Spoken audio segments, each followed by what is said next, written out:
ఉన్నటువంటి place. Complete గా drinking water ప్రాజెక్టులు అన్ని కూడా మొత్తానికి మొత్తం అడుగంటిపోయినటువంటి పరిస్థితి. ఒక పక్క డ్రింకింగ్ వాటర్ ప్రాజెక్టులకు మెయింటెనెన్స్ లేక తండాలలో కానీ గ్రామాలలో కానీ నీళ్లు రాని పరిస్థితి. ఇంకో పక్క నాగార్జున సాగర్ కెనాల్ ఏదైతే ఉందో దాని మీద ఉన్న చిన్న చిన్న లిఫ్ట్లు, మరి ఇరిగేషన్ శాఖ మంత్రి కూడా మీ జిల్లా వాస్తవ్యుడే, మరి ఆయనకి ఎందుకు దయ వస్తలేదో తెలియదు. ఆ చిన్న చిన్న లిఫ్ట్లలో ఉద్యోగులు లేక దాని మెయింటెనెన్స్ లేక అవి మూలకు పడే పరిస్థితి వచ్చినాయి. వాటి మీద దృష్టి సారించమని ఉత్తమ్ కుమార్ రెడ్డి గారిని నేను డిమాండ్ చేస్తా ఉన్నాను. మరి కౌలు రైతులు ఉన్నారు. ఇవాళ ఒక నివేదిక వచ్చింది. ఏందది? మొత్తం వ్యవసాయ రైతులలో 36 నుండి 37% కౌలు రైతులే ఉన్నారు.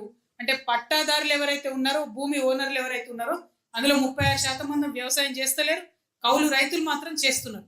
వారిని అర్జెంట్ గా గుర్తించండి. ఆ ప్రక్రియ ఎందుకు ప్రారంభించరు? మీరు మాట ఇచ్చి ఉన్నారు. మరి ఆ కౌలు రైతు ఇవాళ ఎకరానికి దాదాపుగా నల్గొండలు తెలియదు కానీ మా నిజామాబాద్ దిక్కు అయితే 53 నుంచి 57 వేలు మినిమం కౌలు కట్టాల్సినటువంటి పరిస్థితి ఉంటుంది. ఇక్కడ కూడా అటో ఇటో అంతే ఉంటుందని నేను అనుకుంటున్నా.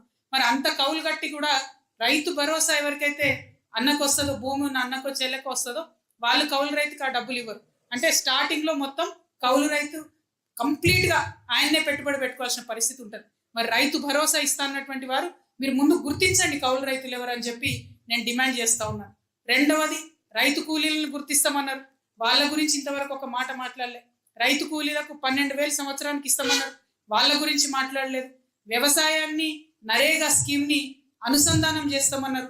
ఇలా గ్రామాల్లో కూలీలు దొరకనటువంటి పరిస్థితి ఉంది.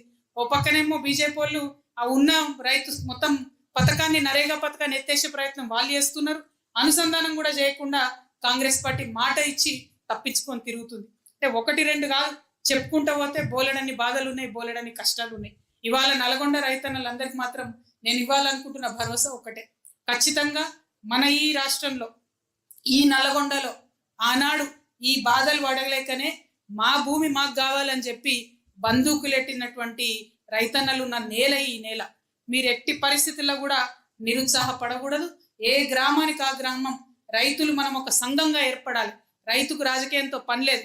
పార్టీ ఏదైనా కావచ్చు కాక, ఏ పార్టీలను ఉండొచ్చు కాక, ఊరికి రైతులందరం కూడా ఒక్కటవ్వాల్సిందే. ప్రభుత్వం మీద యుద్ధం ప్రకటించాల్సిందే. మనకు కావాల్సినటువంటి హక్కులు సాధించుకోవాల్సిందే. ఇందాక తమ్ముడు విక్రాంత్ రెడ్డి మాట్లాడుకుంటూ చెప్తున్నాడు, మా ముంగటికెళ్ళి కాలువ పోతుంది, మా పొలాలకు నీళ్లు రావట్లేదు అని చెప్పి. అటువంటి అన్యాయం చేస్తే సహించొద్దు. మీరు అన్నట్టు గడ్డపార కాదు, గ్రామం గ్రామం అంతా పోయి కూడా